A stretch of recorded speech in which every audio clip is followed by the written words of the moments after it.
दुर्गा सप्तशती अध्याय 8वां रक्तबीज वध। महर्षि मेधा ने कहा, चंड और मुंड नामक असुरों को मारे जाने से और बहुत सी सेना के नष्ट हो जाने से असुरों का राजा प्रतापी शुंभ ने क्रोध युक्त होकर अपनी संपूर्ण सेना को युद्ध के लिए तैयार होने की आज्ञा दी। उसने कहा, अब दयावुद नामक 86 असुर सेनापति अपने सेनाओं के साथ युद्ध के लिए जाए और कंबु नामक 84 सेनापति भी युद्ध के लिए जाए और कोटिवीर्य नामक 50 सेनापति और धूम्रकुल नाम के 100 सेनापति प्रस्थान करे। कालक, दौर, मौर्य और कल्केय यह दैत्य भी मेरी आज्ञा से सजकर युद्ध के लिए कूच करे। भयानक शासन करने वाला असुरों का स्वामी शुंभ इस प्रकार आज्ञा देकर बहुत बड़ी सेना के साथ युद्ध के लिए चला। उसकी सेना को अपनी ओर आते देखकर चंडिका ने अपने धनुष्य की टंकोर से पृथ्वी और आकाश के बीच एक भाग गूंज दिया। हे राजन, इसके पश्चात देवी के सिंह ने दहाड़ना आरंभ कर दिया और अंबिका के घंटे के शब्दों ने उन ध्वनियों को और भी बढ़ा दिया। धनुष्य की टंकोर, शेर की दहाड़ और घंटे के शब्द से पृथ्वी और आकाश के बीच का भाग गूंज उठा और इसके साथ ही देवी ने अपने मुख को भी भयानक बना लिया। ऐसे भयंकर शब्दों को सुनकर राक्षस सेना ने देवी तथा सिंह को चारों ओर से घेर लिया। हे राजन, उस समय दैत्यों के नाश के लिए और देवताओं के हित के लिए ब्रह्मा, शिव, कार्तिकेय, विष्णु तथा इंद्र आदि देवों की शक्तियां जो अत्यंत पराक्रमी और बल से संपन्न थी, उनके शरीर से निकलकर उसी रूप में चंडिका देवी के पास गई। जिस देवता का रूप था वैसे ही आभूषण थे और वैसा ही वाहन था। वैसा ही रूप, आभूषण और वाहन लेकर उन देवताओं की शक्तियां दैत्यों से युद्ध करने के लिए आई। हंस युक्त विमान में बैठकर और रुद्राक्ष की माला तथा कमंडलू धारण करके ब्रह्मा जी की शक्ति आई। वृषभ पर सवार होकर हाथ में त्रिशूल लेकर महानाग का कंकण पहनकर चंद्ररेखा से सुशोभित होकर भगवान शंकर की शक्ति माहेश्वरी आई और मोर पर आरूढ़ होकर हाथ में शक्ति लिए दैत्यों से युद्ध करने के लिए कार्तिकेय की शक्ति उन्हीं का रूप धारण करके आई। भगवान विष्णु की शक्ति गरुड़ पर सवार होकर शंख, चक्र, शांग, गदा, धनुष तथा खड्ग हाथ में लिए हुए आई। श्री हरि की शक्ति वाराही वाराह का शरीर धारण करके आई और नरसिंह के समान शरीर धारण करके अपनी शक्ति नरसिंह भी आई। उसकी गर्दन के झटकों से आकाश के तारे टूट पड़े और उसी प्रकार देवराज इंद्र की शक्ति ऐन्द्री भी ऐरावत के ऊपर सवार होकर आई। पश्चात उन देव शक्तियों से घिरे हुए भगवान शंकर ने चंडिका से कहा, मेरी प्रसन्नता के लिए तुम शीघ्र ही इन असुरों को मारो। इसके पश्चात देवी के शरीर से अत्यंत उग्र रूप वाली सैकड़ों गिदड़ियों के समान आवाज करने वाली चंडिका शक्ति प्रकट हुई। इस अपराजिता देवी ने दुमिल जाट वाले भगवान श्री शंकर जी से कहा, हे प्रभु, आप मेरी ओर से दूत बनकर शुंभ और निशुंभ के पास जाए और उन अत्यंत गर्विले दैत्यों से कहे तथा अपने अतिरिक्त और भी जो दैत्य वहां युद्ध के लिए उपस्थित हो उनसे कहिए, जो तुम्हें अपने जीवित रहने की इच्छा हो तो त्रैलोकी का राज्य इंद्र को दे दो। देवताओं को उनका यज्ञ भाग मिलना आरंभ हो जाए और तुम पाताल को लौट जाओ। किंतु यदि बल से गर्व से तुम्हारी लड़ने की इच्छा है तो फिर आ जाओ। तुम्हारे मांस से मेरी योग अग्नियां तृप्त होंगी। चूंकि उस देवी ने भगवान शंकर को दूत का कार्य में नियुक्त किया था, इसलिए वह संसार में शिवदूती के नाम से विख्यात हुई। भगवान शंकर से देवी का संदेश पाकर उन दैत्यों के क्रोध का कोई आर पार न रहा और वह जिस स्थान पर देवी विराजमान थी वहां पहुंचे और जाने के साथ उसी पर बाणों की और शक्तियों की वर्षा करने लगी। देवी ने फेंके हुए बाणों, शक्तियों, त्रिशूल और फरसों को अपने बाणों से काट डाला और काली देवी ने उस देवी के साथ आगे खड़ी होकर शत्रुओं को त्रिशूल से विदीर्ण करने लगी और खटवाग से कुचलने लगी। ब्राह्मणी जिस तरफ दौड़ती थी उस तरफ अपने कमंडलों का जल छिड़क कर दैत्यों के वीर्य व बल को नष्ट कर देती थी। और इस प्रकार महेश्वरी त्रिशूल से, वैष्णवी चक्र से और अत्यंत कोप वाली कौमारी शक्ति द्वारा असुरों को मार ही रही थी। और इंद्री के बाजू के प्रकार से सैकड़ों दैत्य रक्त की नदियां बहाते हुए पृथ्वी पर सो गए। वाराह ने कितने ही राक्षसों को अपने थूथन द्वारा मृत्यु के घाट उतार दिया। दाढ़ों के अग्रभाग से कितनों को ही राक्षसों के छाती को चीर डाला और चक्र की चोट से कितनों को ही विदीर्ण करके धरती पर डाल दिया।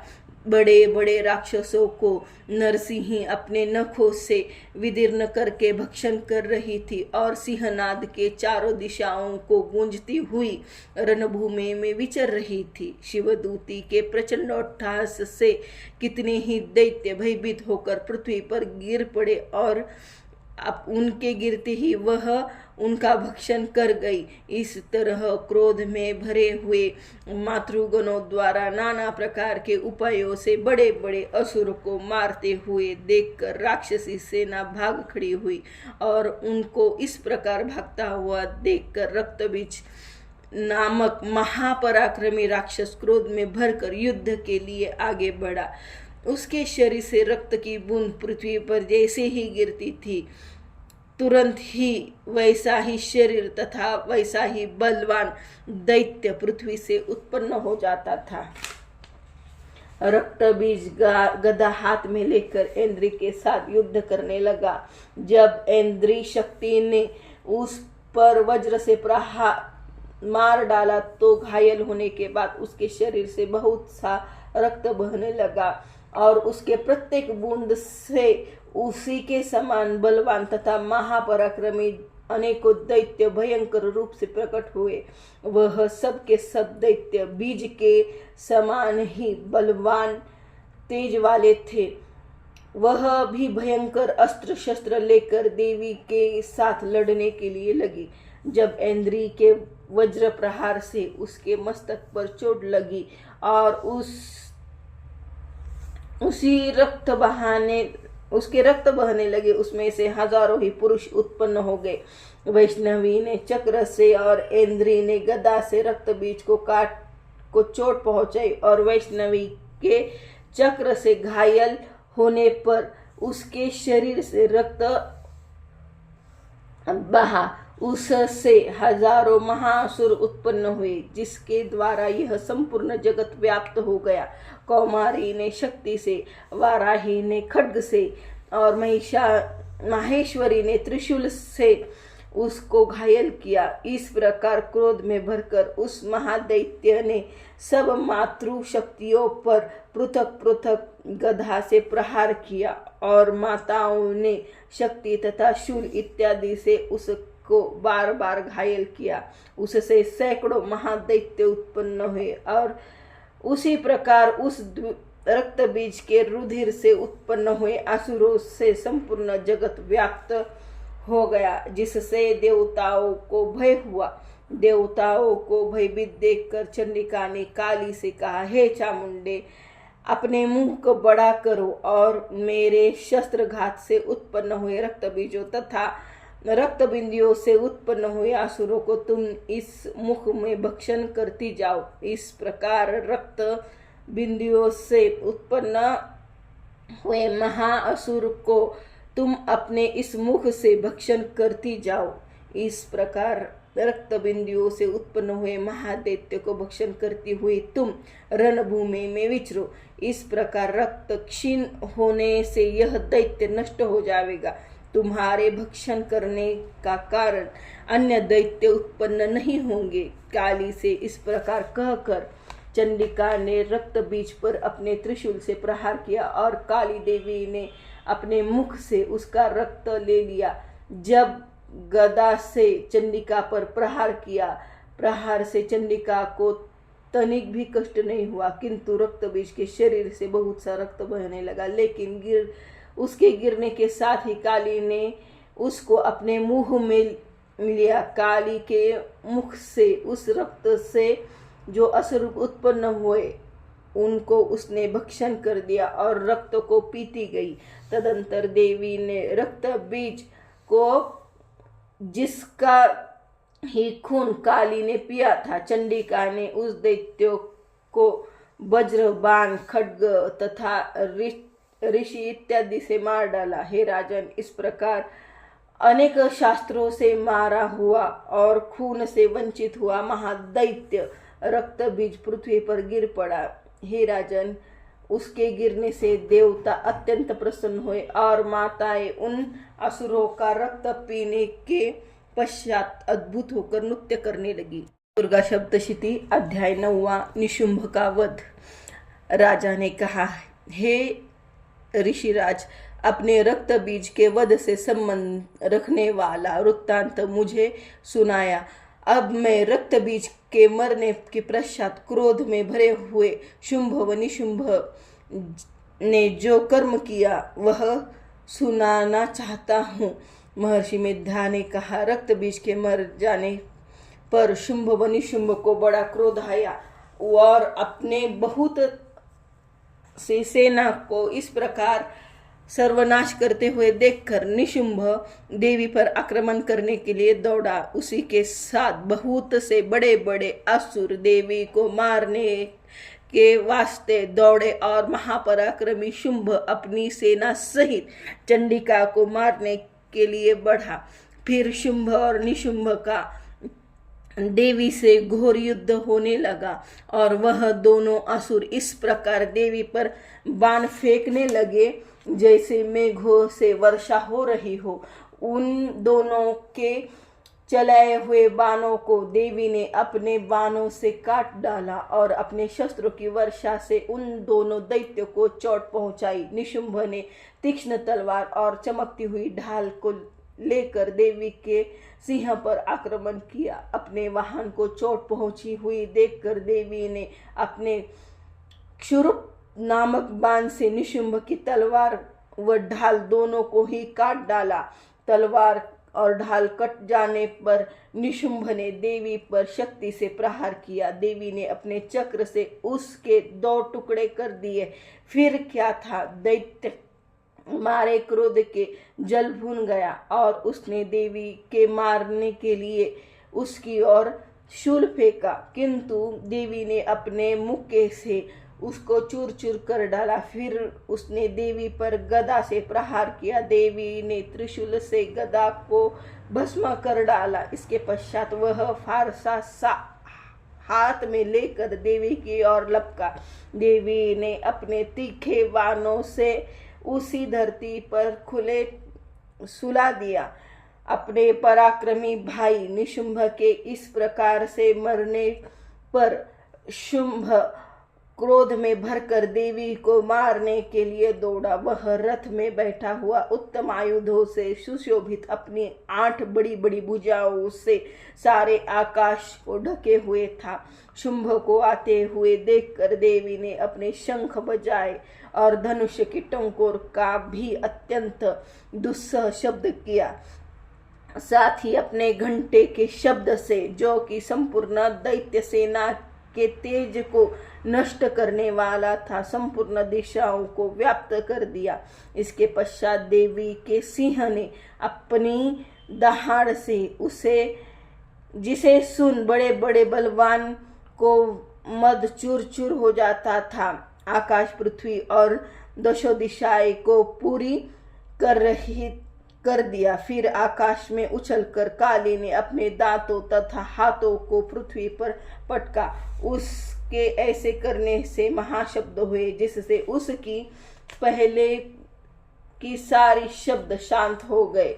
इसके पश्चात शिवदूती ने असुरों के लिए भय उत्पन्न करने वाला अट्टहास किया, जिसे सुनकर सब दैत्य थर्रा उठे और शुंभ को बड़ा क्रोध आया। फिर अंबिका ने उसे अरे दुष्ट, खड़ा रह कहा तो आकाश से सभी देवता जय हो बोल उठे।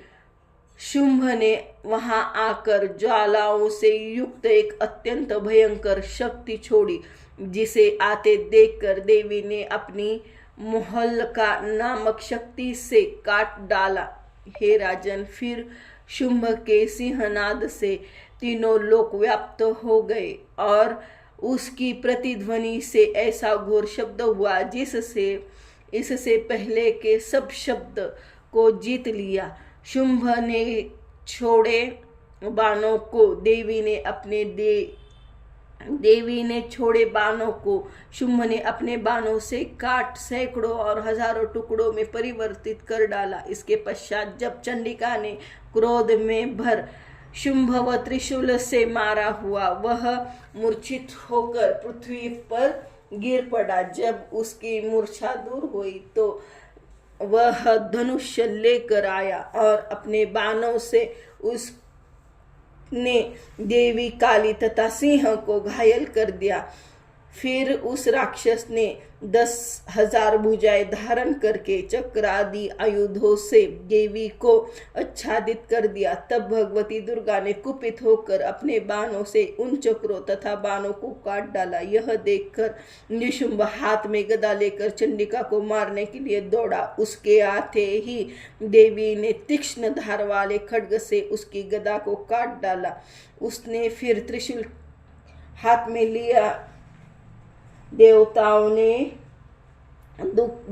को दुखी करने वाला निशुंभ को त्रिशूल उसकी छाती पर प्रहार कर दिया और उसकी छाती को चीर डाला। शूल विदीर्ण हो जाने पर उसकी छाती में से एक और उस जैसा महापराक्रमी दैत्य ठहर जा कहता हुआ निकला। उसको देखकर देवी ने बड़े जोर से ठहका लगाया। अभी वह निकलने भी न पाया था कि उसका सिर अपनी तलवार से काट डाला। सिर के कटने के साथ ही वह पृथ्वी पर गिर पड़ा। तदंतर सिंह दहाड़ कर असुरों का भक्षण करने लगा और काली शिवदूती भी राक्षसों का रक्त पीने लगी। कौमारी की शक्ति से कितने ही महादैत्य नष्ट हो गए। ब्रह्मा जी के कमंडलू के जल से कितने ही असुर समाप्त हो गए। कई दैत्य माहेश्वरी त्रिशूल से विदीर्ण होकर पृथ्वी पर गिर पड़े और कई 12 ही प्रहरों से छिन्न भिन्न होकर धराशायी हो गए। वैष्णवी ने अभी अपने चक्र से बड़े बड़े महापराक्रमियों को कचुम्बर निकालकर उन्हें यमलोक भेज दिया और इंद्री से कितने ही महाबली राक्षस से टुकड़े टुकड़े हो गए। ऐसे दैत्य मारे गए, कई भाग गए, कितने ही काली शिवदूती और सिंह ने भक्षण कर लिए। इति श्री कृष्णार्पणमस्तु।